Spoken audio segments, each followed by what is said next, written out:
Edinburgh looks like a fairy tale city you've seen 100 times online, but being here feels completely different. In the next few minutes, step into cobbled streets, hidden villages, haunted stories, and views that might make this your next trip. This is a 3-day escape to one of Europe's most underrated cities, Edinburgh, Scotland. Imagine landing in a city where almost everything is within a 15-minute walk. Castles, cemeteries, coffee, and calm green oases. Over 3 days, we'll stay in the city center, wander without a strict plan, and save the most magical spots for when the light is perfect. No face, no talking heads, just the feeling of arriving in Edinburgh, like you're quietly stepping into your own movie. Day 1 starts with the classic Edinburgh combo: cobbled streets, stone tenements, and that strange feeling that the city is both ancient and alive. We head straight into the Old Town, where almost every corner looks like a film set. Victoria Street is one of the most photographed places in Edinburgh, and for good reason. Its curved, colorful shop fronts are said to have inspired Diagon Alley, so Harry Potter fans treat this street like a pilgrimage. Even if you're not into wizards, you'll find independent shops, cafes, and more souvenir wands than you thought existed. A few minutes walk away, cafes become part of the city's mythology. Some claim these tables were where famous stories were written today. They're simply where you pause, warm up, and watch the city go by.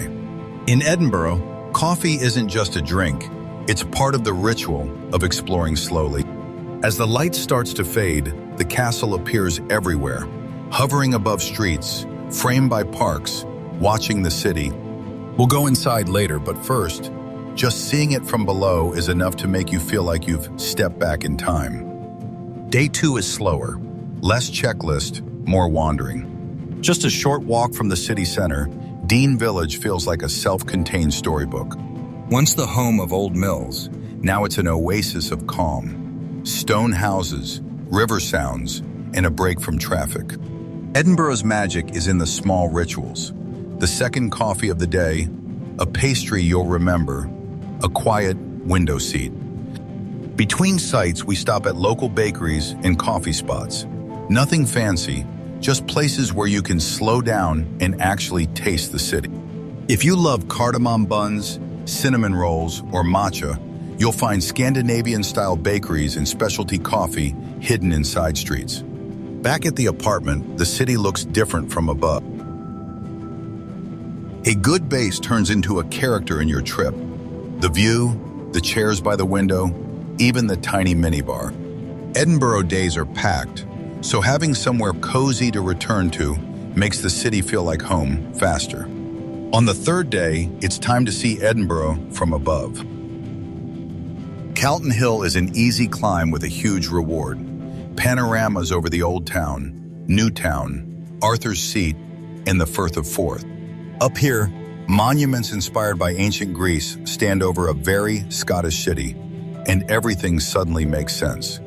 Inside the castle, history feels less like dates and more like stone under your feet. Once a royal residence, fortress, and prison, the castle still looks and feels like a place built to watch over everything. From the ramparts, you can see how the city grew around this rock. Edinburgh's beauty has a darker side too.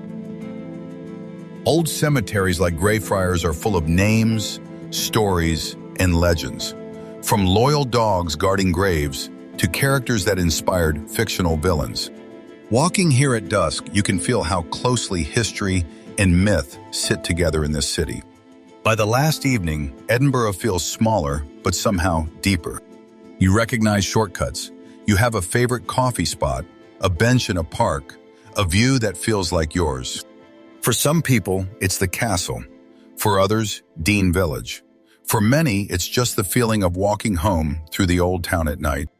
If this short trip made you want to wander Edinburgh's streets, save this video for later. Tell us in the comments, which part of the city would you go to first? For more city escapes and cozy routes around Europe, subscribe and keep exploring with us.